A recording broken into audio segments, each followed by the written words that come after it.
To switch Phantom Wallet mobile app, you need to start by opening the Phantom Wallet app on your mobile device. Once the app is open, you will see the main dashboard where you can view your balance and recent transactions. To switch between different wallets or accounts, you need to tap on the icon in the top left corner of the screen, which will open the menu.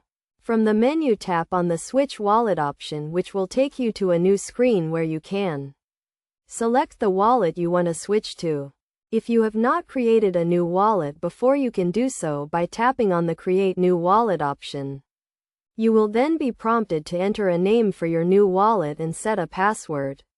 After creating a new wallet, you can switch between your wallets by going back to the Switch Wallet option and selecting the wallet you want to use. It is also important to note that you can also switch between different blockchain networks such as Solana and Ethereum by tapping on the network option in the menu.